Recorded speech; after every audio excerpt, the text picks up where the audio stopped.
Welcome to Tales from the Fandom, a podcast that brings a special guest out of the multiverse and straight to you. And now your host, David Ginsburg. Welcome to Tales from the Fandom, the podcast that brings a special guest out of the multiverse and straight to you.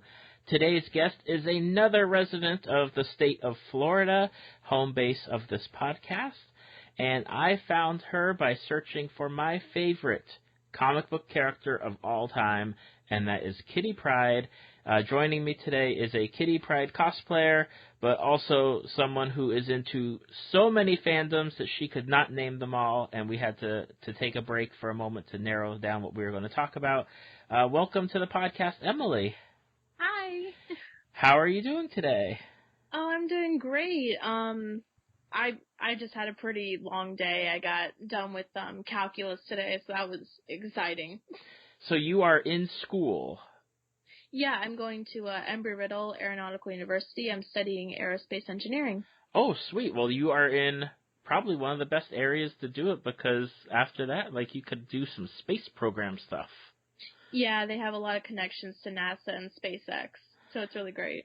Yeah, I live right down the street from Lockheed, and then I'm 20 minutes away from Cape Kennedy? Or Cape Canaveral? Yeah, Canaveral. Yeah. That's excellent, though. It's Kennedy Space Center is the Space Center here. Yes. I am confused, but we went and watched the Atlas rocket a few weeks ago. Launch, finally. Yeah, the launch was a little bit ago. Yeah, yep. So a lot of my friends went down to go see it. Yep, so did we. We went the first night it was supposed to launch, and then it got scrubbed, and then we were like, okay, we're going to go the next night, because, gosh darn it, we're going to watch a rocket launch. But we can see them from our house, regardless of if we drive down there or not. We're close enough to see it. Yeah, back when I was going to school in Orlando, we would hear the boom of it going off. We would listen for it when I was in school. Yep, that's where I am, Orlando. Yay! So you are going to be a future awesome engineer, which is great for the country. And you are into a number of fandoms, like I said. And the first fandom that I really want to talk to you about, and I don't think I've ever done this before, is talk about a specific character. But I love Kitty Pryde, and that is how I found you. I think I was just typing in, Kitty Pryde cosplay, because I enjoy seeing the very few people that actually cosplay as her, and you showed up. Yeah, no, I love Kitty Pryde. My dad, he collected so many X-Men comics, Fantastic Four, all that jazz, and Kitty Pryde is one of his favorite characters, and I really got into her character about 4 or 5 years ago when I was looking into his old comics. I pulled out his whole box, and I just saw a bunch of X-Men comics. I've loved them so much in the past, so I just pulled them out and just started reading and reading and reading, and I was falling more and more in love with Kitty Pryde. Oh, absolutely. Now, when we're talking about your dad's comic book collection, are we talking about, when she's first in the X-Men as, a young teen and stumbling around being, not knowing her, powers and saying Professor X is a jerk? Yeah, exactly. Back when she was Sprite, or Kitty Pryde, as she would like to call herself, or even Ariel. Yep. No, back when she was doing that. Also, I know she wasn't really present during the 80s much, but she was still in there. But yeah, so a lot of those. The first time I came across Kitty Pryde, and I got into comic book collecting, I think probably real late, around 11 or 12. Before then was Archie Comics, and I think that's just something that my parents got me. But I first discovered Kitty Pryde in Excalibur, and that was, it quickly became one of my favorite comic book series back then. Yeah, I remember. That was another one of the Peters that she dated, right? Yes, Pete Wisdom. Yes, that was her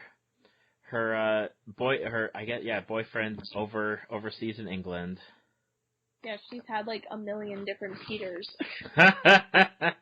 It's just something, there's something about that name that maybe she's just it's magnetic. She's just drawn to it. I think that's exactly what it is. As far as the top of my head, I can think of 4. Peter Parker, of course, Mm-hmm. Peter Quill, Piotr Rasputin, and then Pete. Damn it, I lost it. Pete Wisdom? Yeah. Yes. Now, what is it about Kitty Pryde that you really like as a character? I like a specific character. I love that she is so strong and independent. It really matters to me that she's just like, I am a Jew. I am, like, she's so, like, confident in her identity, and she doesn't care who knows it and stuff like that. Like personally, I don't have any religious beliefs, but I like it that she's really confident in who she is, and she's Mm-hmm. proud, and she can just tell anyone what she thinks without her feeling like any guilt or repercussions over that. Absolutely. It's one of those things where I think one of the things that we've benefited from over time, because a lot of the characters with the X-Men, some of them stay stagnant through the years. Some of them transition way differently as far as their characters go. Like Cyclops goes from one end of the spectrum to the other. Yeah. But with Kitty Pryde, it feels like she's very a natural progression as a character, starting from when she's introduced to like her time in like Joss Whedon's Astonishing X-Men run. I love the Joss Whedon's Astonishing X-Men. I love it. It is so great. It's one of my favorite X-Men runs of all time. And I mean, it's hard to say that, but it is, because I don't have like that back history of like Claremont issues and stuff of that nature. Yeah. I know there was one thing about Kitty Pryde. They did this whole like, I think it's back in like the mid 2000s. They're doing these like X-Men The End or Fantastic Four The End. And one of the storylines that was in the X-Men The End series was that like Kitty Pryde became like president of the United States. Yeah. And that was so cool. Yeah, I loved seeing that. I thought it was really, really interesting on how they developed her character into being such like a strong leader. I thought it was really, really cool, because I love all of these like what if comic series where we see whatever's going on later. I think it's really interesting. Now, did you ever read the Ultimate X-Men or Ultimate Spider-Man where Kitty Pryde was in that? Yes, I read the Ultimate Spider-Man one. Okay. Did you like how Kitty Pryde was in that series as opposed to the standard 616 Kitty Pryde? Ooh, that is a good question. I mean, I love how she is now, and I loved how she was then, but I do have to say I prefer when she's like how she is like 616. I do.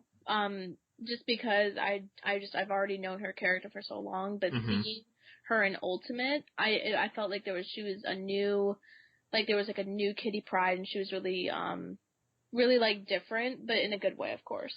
Right. I know, like with the Ultimate Universe, I really enjoyed seeing those like different spins on characters. Yeah. And they did this whole storyline where like Magneto did something and wiped out people, and there's stuff going on, and like Kitty Pryde became like leader of the last band of mutants, and it became like this really crazy storyline. Like the Captain America was the president, and the United States was fractured. And it was really cool just to see like Kitty Pryde be that leader type character that even in like the main X-Men universe, the 616 universe, you know, that you see her in that way too. And it's just it's a really neat spin to see Kitty Pryde just be so many different things, but still have that core essence of who she is. I agree. I feel like when it comes to like major X-Men characters, she's kind of overlooked, because when you think of X-Men, you think of Wolverine, Cyclops, Professor X, Jean Grey. You don't really think of Kitty Pryde. Like, right. I personally, and clearly you do, but I mean, like, she's like overlooked a lot, and I really think that's unfair, because she's just an amazing character, and I like that they heightened her, brought her more popularity to the series. And I know one of the things that you had mentioned in the survey that I sent you was there was a comic series. I don't know if it started before or how it started, because I remember just falling into it, was that Kitty Pryde started dating Star-Lord, Peter Quill, from the Guardians of the Galaxy. Mm-hmm. You want me to talk about that? Yeah. Okay, so it all started, when she was teaching at the Xavier School, she was teaching at the school, and then something was going on, and the Guardians of the Galaxy came in, they helped out, and they had a little spark. They said something like, oh, you should come back to Earth sometime and see me. Yeah, I would love that. And it was like a quick little moment before he took off in the ship, and everyone was left wondering, why aren't they expanding upon that? And then they started dating over like video chat, like right. Yeah, and it was really cute and really romantic. And then he got kidnapped, and her biggest fear is space because of the bullet.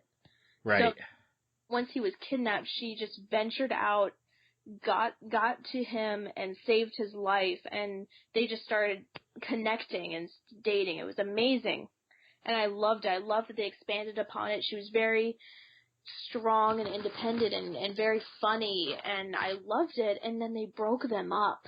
And I was so depressed. I was so mad when they did that. Well, why did they break them up? Because I remember them dating, and I think I don't know if this is before or after the breakup, that Kitty Pryde becomes Star-Lord, or at least wears the uniform of Star-Lord, or the outfit. Yeah. Okay. So what happens is, along while they're dating, Peter saves he saves a planet, and then they name him their president, and he's sitting there like, what the heck, what am I supposed to do with this? So he takes over as president, and they start to get into little tiffs. At this point, he's already proposed to her, they've already saved a lot of people, things were great, and then they got into some kind of fight. And then that is when Marvel revamped their whole universe again. With the break world and stuff, or that fighting world, or whatever it was. Yeah, where like Dr. Doom was ruling everything or something. Right. Yeah. They killed off Kitty Pryde, and he was sitting there like all depressed because his fiance was dead, and there's some other girl that's like her doppelganger, and she's like so like she slaughters people, and she's so different, and he hates it. But he still loves her, and I didn't follow after that. Next thing I know, the world is back to normal, but they're broken up, and then the Collector kidnaps them and puts them on a game show and demands to know why they broke up. And they said they got into some fight, and they both acted like children, acted out, and they broke up.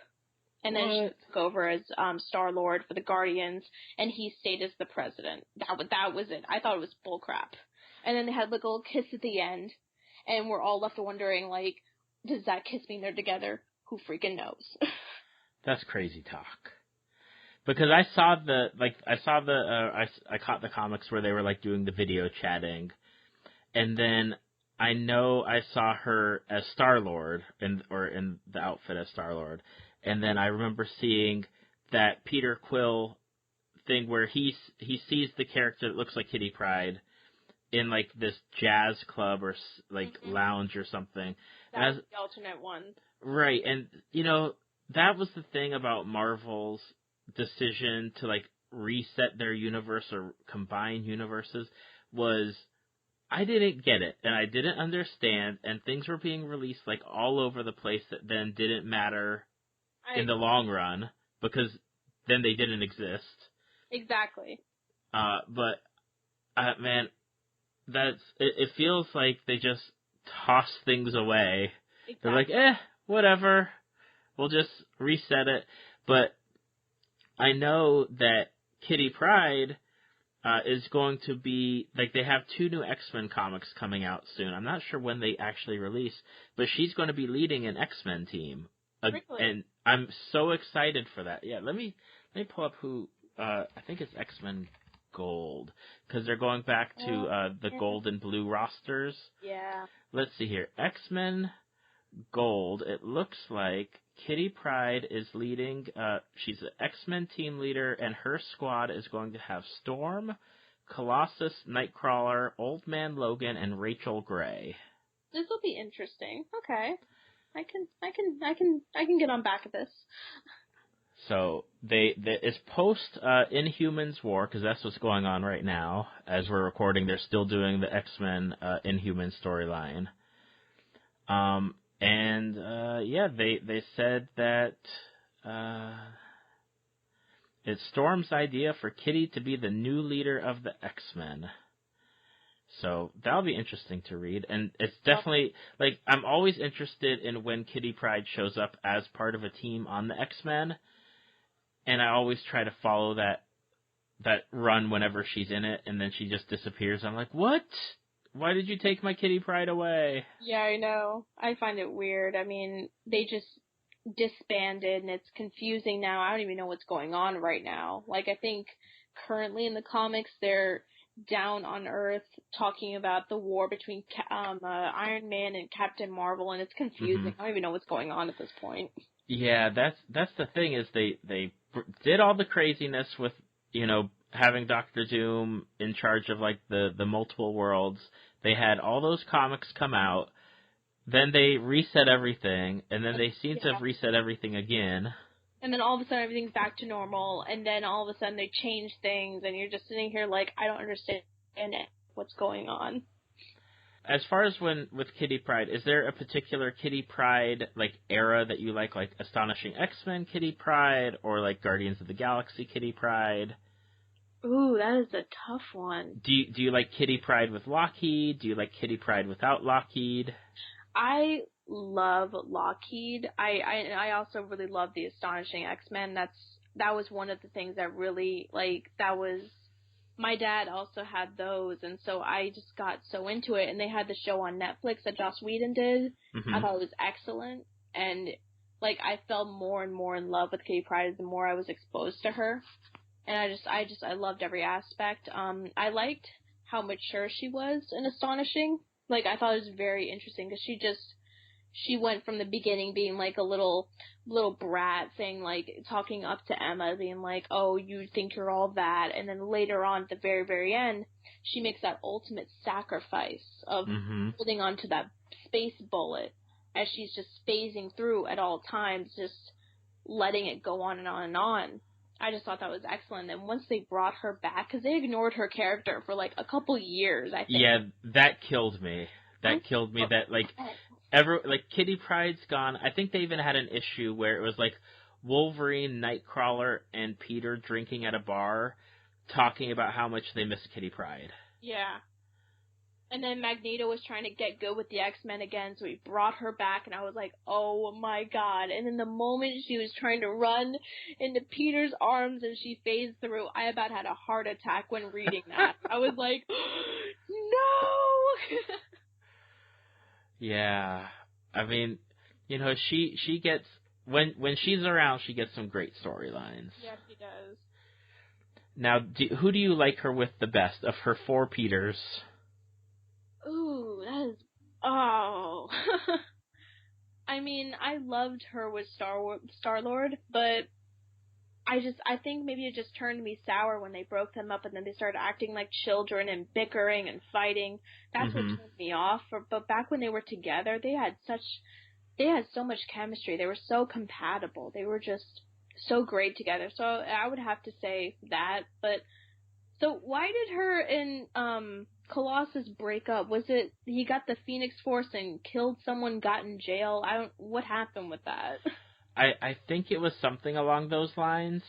I can't remember, but I know that I think that they weren't even together before he got the Phoenix Force. But again, I mean, I missed out on a large swath of comic time, and I couldn't tell you, but I know that, like, he went to become a farmer at one point, and I don't know anything beyond that. My current comic stuff is not up to date. I've just have some very basic knowledge of what's happening just from, thankfully, people reposting things and me getting to catch up on some reviews. Yeah, I follow a lot of, like, comic book websites, like comicbook.com. I keep their feed on with email, and so I get their feed all the time. So I'm just like, oh, that's what's going on right now. Oh, Batman did this. Okay. Yep, pretty much. getting away from Kitty Pryde, but we'll stay in space, is you and I are both crazy people called browncoats, and we love a show that only existed for one season and a movie, and that is Firefly. Oh my god. Okay. Now, okay, go ahead. You're gonna hate me for this, but so I, like, about probably 7 or 8 years ago, my brother tried showing me Serenity, and I didn't understand it, and I didn't like it. I only watched the first 10 minutes, and I didn't understand any of it, and he wasn't even in the mood to watch it, so he just turned it off. I didn't understand what was going on. And then when Netflix put on Firefly, my dad watched the whole thing. Because a friend of ours kept convincing him to watch it, and he finally did. And once he got through that bad, long first episode, he was finally able to get into it, and he got me into it, and I fell in love with it, and I was so upset with everything that it was done. And I was like, but I'm left on so many questions. What is this sickness with the Nara? Where did Book come from? And they'll never be answered. Right. It's one of those shows, and I was in college when Firefly was airing on Fox, but they aired it out of order all over the place, so I never watched it. And it wasn't until I guess a year or two, maybe a few years later, where I sat down and I binge watched the entire thing and fell in love with it. And it's one of those shows where if I find people that haven't watched Firefly, I'm like, here's my DVD set, please watch it, tell me what you think, I expect a report. Yeah, I know. And probably one of my favorite characters had to be Kaylee.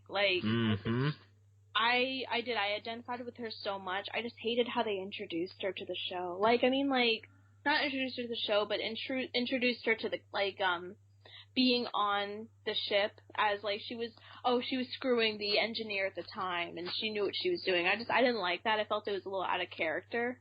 Uh-huh. But that's just my opinion. That's okay. Everyone has their opinions. What are your thoughts on that? I didn't really mind it so much because I love Kaylee. Kaylee is it's a toss-up between her and Shepherd Book as my favorite characters. Ooh, yeah. So I'll take whatever they give me of anything that ever comes out with Firefly, even little crumbs of morsels of information. It is different from it felt very she's kind of like a ditzier version of herself. Exactly. I'm just going to sleep with whoever is an engineer or says that they're an engineer. But I'm glad that it at least showed her here's the problems, here's how you fix it. Okay, done. Yeah, I liked that. I did. I love that. I love her as a character. Her and Wash. I love them. Everyone loves Wash. It's true. Okay, it's hard not to love him. It's almost very hard not to love Alan Tudyk as an actor, right. Because just going off topic here, Star Wars Rogue One, my favorite character is Alan Tudyk's droid K2SO. Yeah, I love K2. He stole the movie. That was his movie. I loved it. Congratulations, you're being rescued. I loved it. Yes. So. Firefly is one of those shows where if I find out people that have not watched it, I try to make them watch it. I've had resistance from a few people because I think a lot of, some people are like, oh, I don't like Joss Whedon, and I'm like, well, how could you, number one, not like Joss Whedon?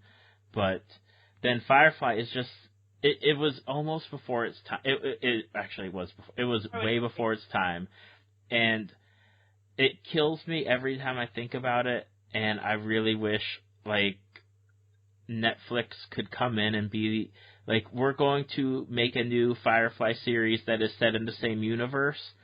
Not necessarily, they don't have to follow the characters because everyone's doing their own thing now, but it'd be nice to just still be in that universe. Well, Castle just got canceled last year, and Homeland got canceled as well, I think a year or two ago, but, Miranda Baccarin is busy with Deadpool too. Yep. Damn. Yeah, there's always that talk of there's the joke about, I think it's on Entertainment Weekly, there's something had come up, and dang it, Nathan Fillion was like, oh, if I had the rights to Firefly, I would make a new series. And people started collecting money. Yeah, they started a Kickstarter, and he was like, no, don't do it. Yeah. Yeah, because I think it belongs to either Fox or Fox and Universal and some weird sharing, and it's one of those things where if only someone had money, if only someone could just invest in it and get it off the ground, it would be one of those things that people would be watching now. I agree. I always think of it as if it came out last year or started coming out this year, it would run for 7 seasons. It really would. Oh, at least. Yeah. No, Jocelyn was planning for 7 seasons. It makes me sad. It does. It makes you sad. And even with the stuff that they've put out afterwards, like the comic book series that they've done, like the limited runs, or like the Shepherd book one where, oh gosh, I can't even remember the actor's name. The person who played Shepherd Book is the one that helped write the story. Ron Glass. Yeah, that he helped write the... Yes. Very sad. That he helped write that comic book to give his input into the character, and it was like it gave all the revelations of where Shepherd Book actually came from, and you're like, it would have been so cool to see that on screen. I would have loved it. Oh man, it's such a sad thing. Now, do you have like a favorite episode? Because normally I don't ask like, oh, do you have a favorite episode of a TV show? But there's not that many episodes. There's only a couple to choose from. There's only a couple. My favorite one is the Out of Gas episode, which we kind of talked about with Kaylee, like how Mal is remembering like how he got Serenity, and like it's the introduction to like all the different characters, and I know that one, or Janestown. I liked Janestown. I thought it was very funny. That was actually the first episode my dad got me into. He was starting like halfway through, and so he just put it on. He thought it was so funny. I love the song. Yes, The Man They Call Jane. And that was actually, that was my first episode. I loved it. I thought it was hilarious. Now, well, if in a fictional universe, in the alternate universe where Firefly has lived on, and you are making stories, like what kind of stories would you have wanted to see continue? Like ignoring the movie with like what they eventually did with like the Reavers and the everything. What would you have liked to see in a continuation of the series? Oh, that is a great question. I love that question. If I could handpick my own little stories to choose from, I would have maybe something where maybe more of what is her name? Saffron? Uh-huh. Maybe a little bit more of her. I thought she was funny, and she was actually like surprisingly likable, even though she was so bad and so evil, but I liked her a little bit. I would like to maybe see more of Simon and River's backstory a bit. I know they showed a lot, but I would like to see more of like their parents and where they really came from, and what their thoughts are. Yeah, I would have loved to have seen an episode purely filmed within River, like just River's perspective on everything, and like her giving like an internal like dialogue as we make our way through just like an episode. Just to have gotten into her head and just see how she reacts to everything and sees everything. I would agree. That would have been one of those episodes that it's like a whole new way to look at TV shows, because Joss always did something interesting like that. Like Joss did the Buffy musical, and he had the episode where they didn't talk for like 40 minutes, and I loved Buffy when it came out. Well, not when it came out, but I loved watching Buffy. I thought it was really good. Yeah. And you said your favorite character. I just want to make sure before we move anywhere else. Kaylee, favorite character? Yeah, I would say Kaylee's definitely my favorite character. I would have to say. Have to say. I would. Between her and Wash, Kaylee is like, she is my favorite. I identify with her so much, and yeah. You know what I like about Joss Whedon shows or Joss Whedon characters is that it's always like that strong female type character. Like you have Buffy and you have Willow, and then like here you have Kaylee, and Joss got to write Kitty Pryde, and they all have like that tie that binds them, and it's so fun to just have those characters exist. I agree. And the good thing is, and I don't know if you're aware of this, is that Orlando is having a Wizard World convention. Finally, they were supposed to have one last year, and it didn't happen. But they're having a Wizard. It was the same time as Tampa Bay Comic-Con, and they didn't want to compete with that because Tampa Bay is so big. Right.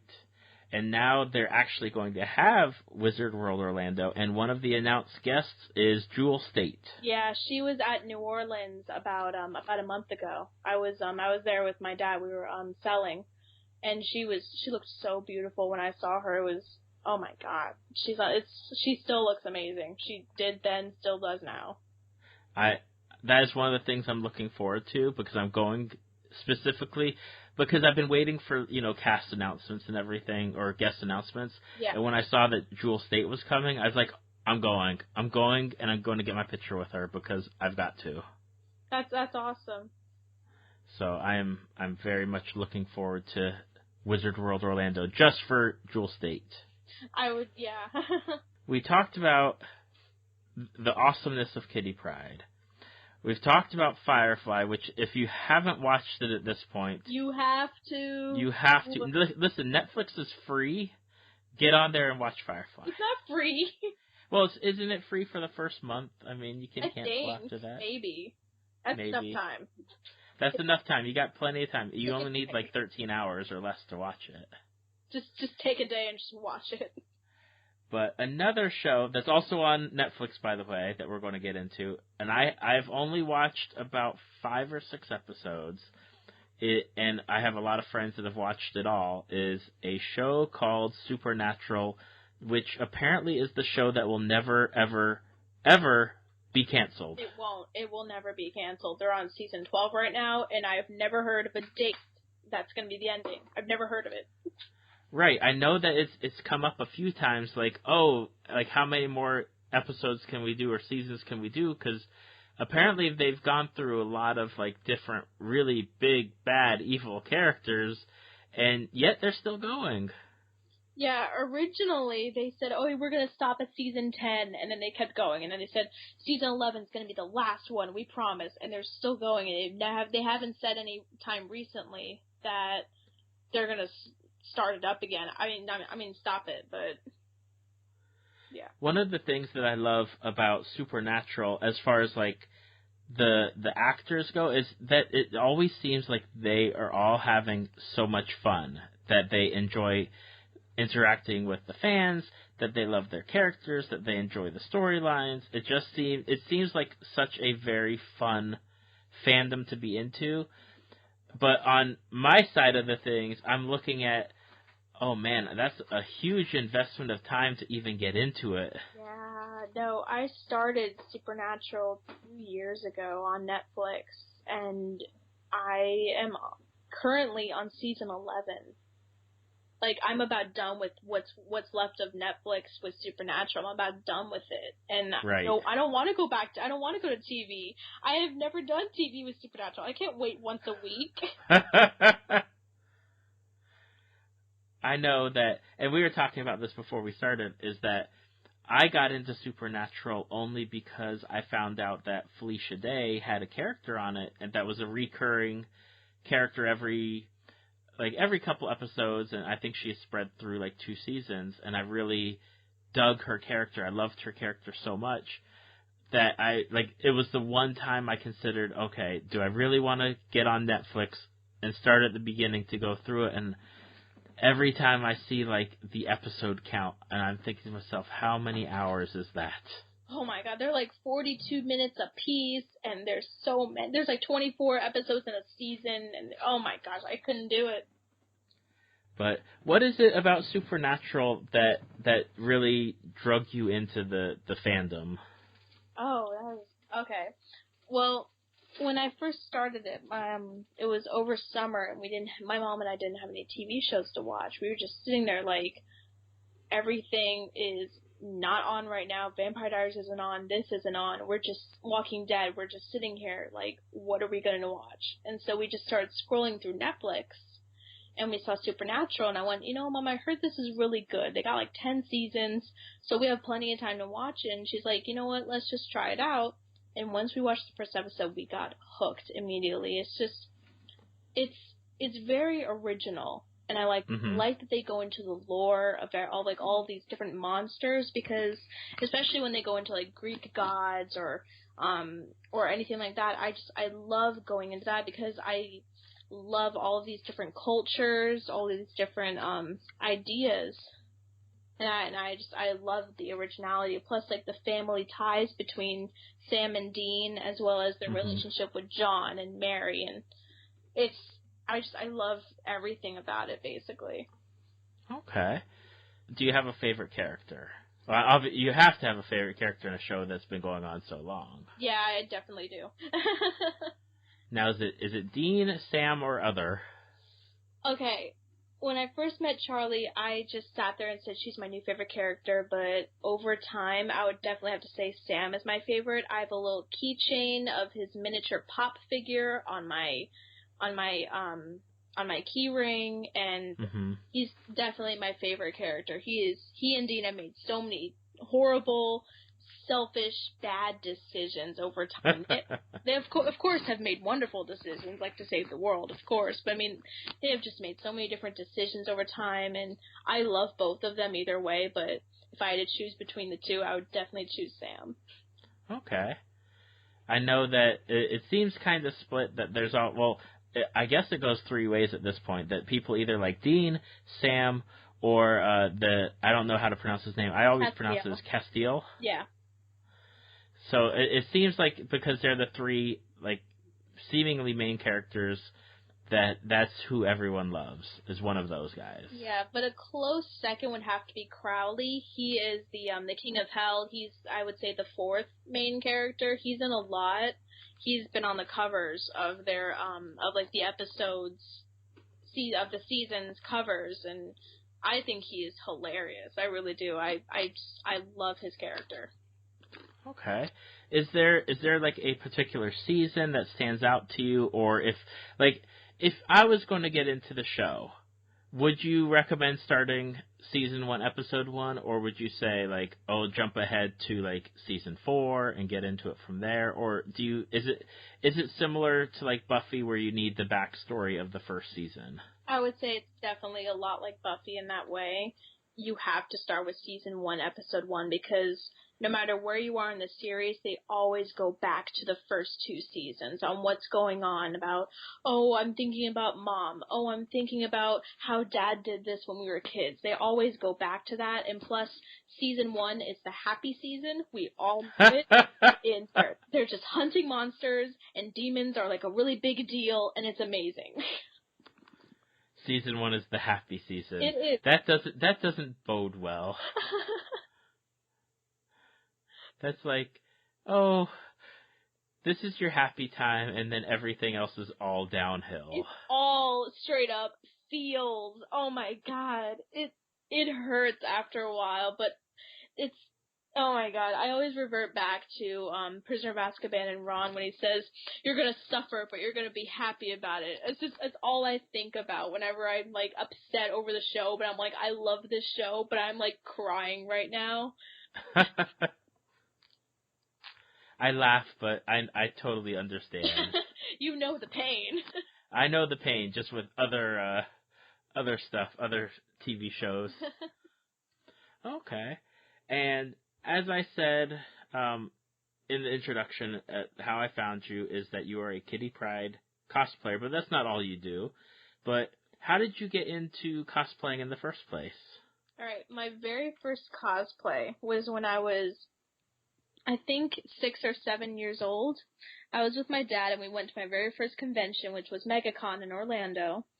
And I was Supergirl, and he was dressed up as Clark Kent, changing into Superman. You know, he's pulling open the shirt, taking off the glasses and all that jazz. And I think I sent you a photo of it. Yep, you did. And that was my very first cosplay. And after that, I fell in love with it. I wanted to do even more. From then on, I was like Cinderella all the time, Tinkerbell. And I loved being a Jedi. I had my own lightsaber. I loved becoming another persona and just doing all of that. I thought it was great. So you got hooked way early, way before people, like, it almost seems like before cosplay was even, like, a big thing at that point. Cosplay just started getting cool about 6 years ago. Right. Because before then, it was, like, really people either dressed up like Star Trek or Star Wars or maybe the occasional, like, superhero character, but nothing like it is now. Nothing, like, so specific. You're getting down to the comic issue. Like, it's never been that specific. It was just, oh, I'm Luke Skywalker. Oh, I'm just a Jedi. Oh, I'm Spock. It's like, no, I'm the Joker's daughter from this specific comic book issue with this specific hair. I love how it is. Right. I when you're saying that, the first thing I thought of was there was someone at New York Comic Con who dressed as Kitty Pryde, with the Professor Xavier as a jerk. She had that as a sign, but she had dressed in that, like, whole, like, 80s or 70s style vest that she was wearing and everything. Yeah. Oh my gosh. And, like, that's the one thing that popped up was when you're talking about that, is that like one, like, cover is represented in cosplay now. Exactly. I love it because, like, not everyone understands it. Not everyone's going to say, oh, I know that character. It's like, no, the specific people understand the character. They understand what you're referencing. Like, whenever my dad and I are sitting down as, like, people are walking around, he always points out to me, hey, who's that character? I'm like, oh, that's What's-Her-Face from this show. And he's like, oh. Right. And then I just say, hey, who's that? He's like, oh, that was from a cult classic 70s movie. Oh, okay. And we're sitting there like, I don't even know who that is. I don't know who that is. It looks like a Hermione gender bend mixed with Ron Weasley's character. It's like all these crazy things, and I love it because people get so into it, and they're just expressing themselves. Right, and not only that, now you have, like, mashups, or you have, like, you're changing a character to a steampunk character, or to, like, a gothic noir style character, and you see these, like, incredibly different styles of, like, it's the same character, but such an incredible spin on the character. Yeah, exactly. It's not really a steampunk version. I wouldn't even say it's like that, but a mashup I did about 4 years ago was the Pete Holmes show came out with Firing the X-Men bit. Yes. And he did Rogue, and he said, all you do is wear sexy boots and strut around, but if I had your powers, I would wear oven mitts and a t-shirt that says Death Upon Touching, and I made a t-shirt that said Death Upon Touching, and I wore oven mitts, and I wore my Rogue costume with it, and people were like, well, I went to MegaCon and DragonCon dressed as that, and people thought it was the funniest thing. They're like, oh my god, I love that show, I love this reference, and they just thought it was so funny. And I loved, like, that feeling of, like, I am talking with other people about things that I love, and other people love it too. Absolutely, and that's one of the things that I always enjoy is getting to talk to people. You know, normally, like, I wouldn't talk to X, Y, or Z person, but hey, you're dressed up as Luke Skywalker. Let's talk about something for a moment. Exactly. Or you're dressed up as Rey, and hey, I want to talk to you about what you think about Rey. Exactly. Now, how do you pick the characters that you cosplay? Is it more characters that you like their outfits, or a mixture of both? It's mostly just characters that I point out, and I'm like, I love who they are, and I identify with them, and I think they stand for something really strong. Like, for example, it's like a very, like, unknown, well, not unknown show, but like an unknown character. Not many people know it. It's True Blood. It was on HBO for like 10 seasons. I don't even remember how long it was, but I was Sookie Stackhouse. I look nothing like her. I don't have a little gap tooth. I don't have the blonde hair or anything like that. But I got the Merlotte's waitressing outfit, and I just loved it. And I was like, I am a waitress there. I am probably one of the girls that died in the first season. No, not many really got that, but they were like, oh, I know where you're from. And I picked them out just because I identify and I love the characters, or I love the show or whatever. Absolutely. And that's some of the good things about, nowadays, there's so much out there that even if you don't identify or pick, Sookie Stackhouse, there are so many other characters in that world where it's like, I could be that character, or I could be that character. Exactly. What's your favorite? Do you have a favorite cosplay that you've done? Like the one where you're like, that is my most favorite cosplay ever, and that's the one I'm most known for, or the one that you've had most recognition on? The ones that I've done the most, I would say I've done Rogue definitely the most. She was my first one after Supergirl, because after Supergirl, we didn't really go to conventions until he started up his artwork business. And then once I got re-exposed to cosplay, I was like, I want to do this. I want to be this character. I was like, I want to Rogue. I want the costume for Christmas or whatever. And I bought a white wig. I made the extensions. I put them in my hair, and she was my very first one aside from Supergirl. And I love her. I love her characters. A lot of people don't like her. Don't know why, but. Now, do you do traditional, is it the green-yellow Rogue? Yeah, it's the green and yellow Rogue, not the one with her really, really short hair, where it's just the green and white outfit. Right. The classic 80s one, the one from the animated series. Yes, yeah. Yes. The one where she flies and beats people up, and she's, Rogue. The best Rogue. I do like, for Rogue as a character, I've liked how she's progressed as a character. And I do like the style that they've started drawing her in with that trench coaty look, that green and white trench coat.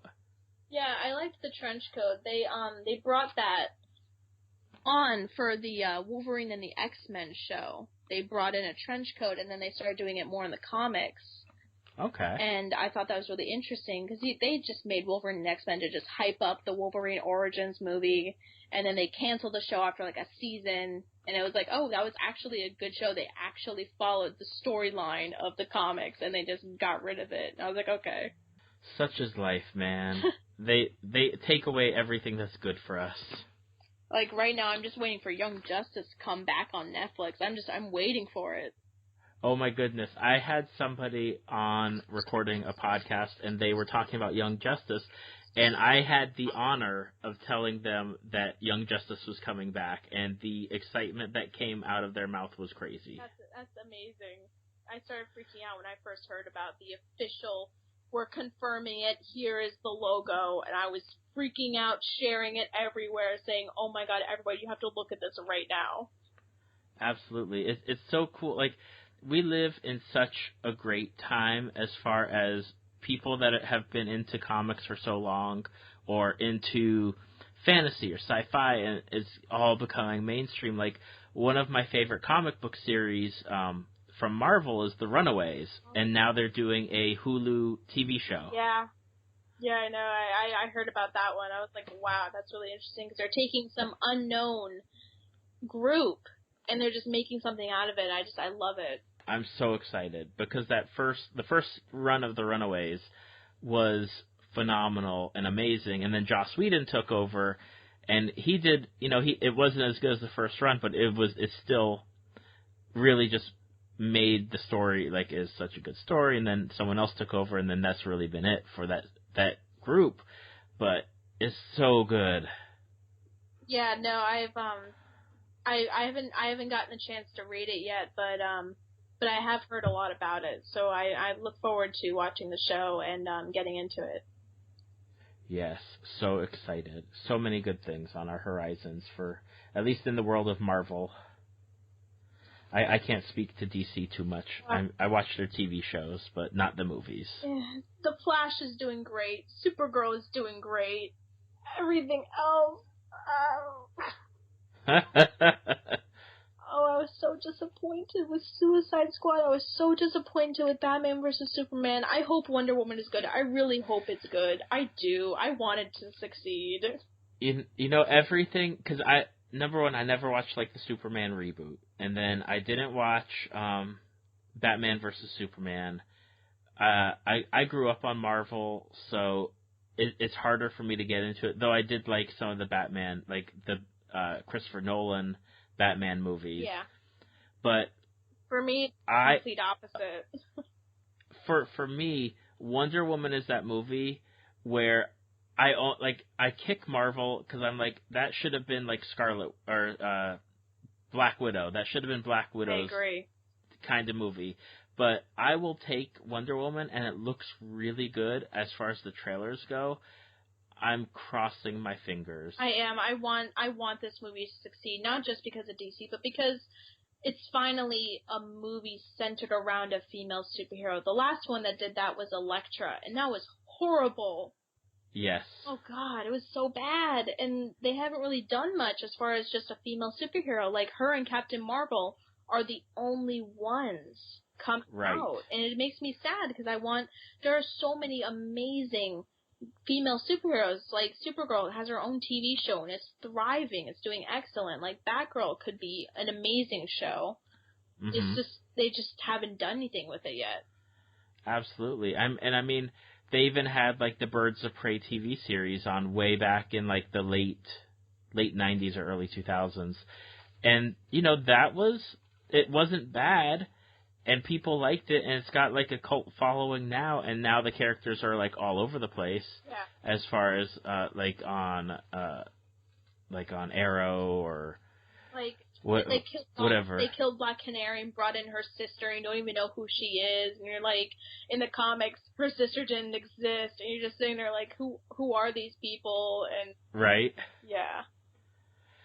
But hopefully, like that is my hope is, Wonder Woman does phenomenally well. Like that, it needs to be number one, a good movie. It needs to have the people going to go see it. I agree. And then, as far as the DC side of things go, I'm digging Jason Momoa as Aquaman. I liked it at first, but once I'm seeing all these more and more of these photos, I'm not liking Cyborg. I'm not into I don't care about the Justice League. I want the Aquaman movie though. I want to see. Interesting. I want to see that because they're turning the character and even everything that they've done comic book wise with Aquaman, everyone's picture of Aquaman is riding around on a big seahorse wearing orange and green. Exactly. And it does not matter what they've done with the comic book Aquaman character. That is it is in everyone's back of their mind. He's Super Friends. Yep. Happy-go-lucky Aquaman, where he's calling dolphins to come and save the day. That's what they're seeing. They're not seeing this ruler. Right. So they're not seeing that. It makes me sad. It's like, really? Yeah. So I want Wonder Woman to succeed. I want Aquaman to be like this epic, movie that it absolutely deserves to be. With all the craziness that's going on surrounding the Batman movie now that Ben Affleck's out of being the director.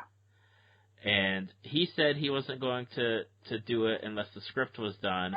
People are talking about how they're starting filming in like a few weeks, and he's doing interviews talking about, he's not going to do anything unless the script is like perfect. It does not give me confidence. Because he straight up said, I won't direct this movie unless the script is great. And then he said he's not going to direct it. I'm sitting here like, oh my God, what does this mean? Exactly. And then you have like the person playing Deathstroke, I think it's Joe Manganiello. Joe Manganiello. Yes. And he's like, we're starting filming in a few weeks, and it's like, who are you supposed to be listening to? I know. Oh my gosh. Does it give you anxiety? You're just what am I supposed to do? So my hope is, cross my fingers for Wonder Woman, hope for a good Aquaman, and please, Marvel, for the love of everything, give Scarlett Johansson the movie that she deserves. She does. She really does. With either her and Hawkeye doing something, her and Falcon doing something. Just give us something with her as the lead. I do. I just want a Black Widow movie where it's very, very similar to Captain America Winter Soldier, where it's like the spy action movie, and it's just... I loved Winter Soldier. I loved that they included all of these, like, mysteries. They brought back a lot of ties from the first movie, and I thought Winter Soldier was excellent. I wanted so much more from Natasha, and I was... Absolutely. Yeah. That's always the thing that I've talked about it on the podcast, I talk about with friends. Just her underrepresentation as a character throughout almost all the movies, except for maybe Winter Soldier. Yeah. I would agree. And that's the closest. And it's just give her a movie, please. She deserves it. She really does. And they offered Hawkeye. They offered Jeremy Renner a movie. And I'm sitting here like, she deserves a movie so bad. Like, she's done so much. Like, not that Jeremy Renner hasn't done much. He's done amazing. He's done great. But she deserves one so bad. I'm just, Give her a movie, Marvel. I know. It's like... No, but when it comes to, like, growing up, I grew up with mostly DC side. Like, I watched X-Men the animated series, but I mostly watched Batman the animated series, Superman the animated series, Teen Titans, stuff like that. I was obsessed with all of those, and that's what really brought me into all of this comic stuff, as well as Star Wars and Star Trek Next Generation and all that jazz. It's just... my gosh, I always go back to Batman the Animated Series because it is probably the best animated superhero series of all time, I would say. I think I told somebody else that I considered Batman the Animated Series the best Batman product of all time. I agree, wholeheartedly. I do. I mean, against movies, against TV shows, against other animated features, Batman the Animated Series will stand the test of time, I think. It really does. It's the Art Deco look, the intricate characters, the development. Like, it was so excellent. I loved every minute of it. I have the whole series on my laptop, and I watch it all the time as background noise, as I'm, like, writing a paper or doing a project. I just have it on all the time, and I would say it's probably just a flawless series. Absolutely, and it's got one of those most iconic, like, theme song introductions where if people that have watched the show hear it, it's instantaneous. They know exactly what that music is from. Exactly, and they brought it back from the Batman '89 movie, like because it was just such a flawless soundtrack and such a flawless theme that they just incorporated it right into the show. I thought it was excellent. Yep. All right, Emily. Well, our time is nearing the end. So for those people who are listening to the podcast and they want to follow you on the great internets, where can people find you? Find me on Instagram at Hey It's Claire Bear. Yes, I know, it's a very silly name.